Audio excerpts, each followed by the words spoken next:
Asia 62:4 ನೋಡೋಣ. 4ನೇ ವಚನ, ಏಷ್ಯಾ 62:4.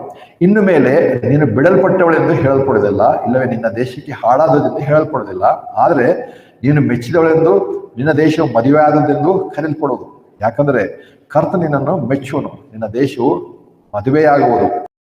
ಮೋಸ್ಟ್ಲಿ ಯಾವ ತರ್ಜುಮೆಯಲ್ಲಿ ಇರಬೇಕು. ಓಕೆ, ಏನು ಇಂಗ್ಲಿಷ್ನಲ್ಲಿ ಏನಿದೆ, thou shalt no more be termed forsaken, neither shall thy land any more be termed desolate, but thou shalt be called Hephzibah, and thy land Beulah, for the Lord delighteth in thee, and thy land shall be married.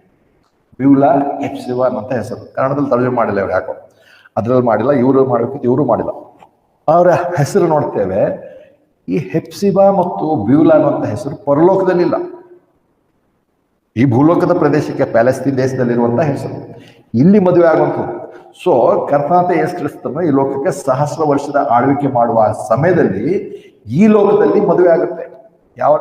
ಆ ಮದುವೆ ಆಗುವಂಥ ಸ್ಥಳದ ಬಗ್ಗೆನೇ ಇಲ್ಲಿ ಹೇಳ್ತಾನೆ, ಹೆಪ್ಸಿಬಾ ಮತ್ತು ಬ್ಯೂಲಾ. ಮತ್ತು ಅದರ ಅರ್ಥ ಕೂಡ ಹೇಳ್ತಾನೆ, ಏನಂದ್ರೆ ದ ಲಾರ್ಡ್ ಡಿಲೈಟೆಡ್ ಇನ್ ಥೀ, ಅದು ಹೆಪ್ಸಿಬಾದ ಹೆಸರು. ಅಂಡ್ ದೈ ಲ್ಯಾಂಡ್ ಶಾಲ್ ಬಿ ಮ್ಯಾರಿಡ್. ಯಾಕೆ ಯೆರೂಸಲೇಮು, ಇಸ್ರೇಲು ಇದನ್ನು ತೋರಿಸ್ತಿರೋದು. ದೇವರು ಆ ಲ್ಯಾಂಡ್ ಅನ್ನೇ ಮದುವೆ ಆಗ್ತಾರೆ. ಪರಲೋಕದಲ್ಲಿ ಮದುವೆ ಆಗಲ್ಲ, ಈ ಲೋಕದಲ್ಲೇ 1000 ವರ್ಷದ ಆಳ್ವಿಕೆಯಲ್ಲಿ ಈ ಲೋಕದಲ್ಲಿಯೇ ಕರ್ತನು ಆ ಲ್ಯಾಂಡ್ ನೊಂದಿಗೆ ಮದುವೆ ಆಗ್ತೇನೆ ಅಂತ ಹೇಳ್ತಿರೋದು. ಸೊ ಇಲ್ಲಿ ವಿವಾಹದ ಬಗ್ಗೆ ಇನ್ನೇನು ಸ್ಪಷ್ಟತೆ ಬೇಕಾಗಿಲ್ಲ.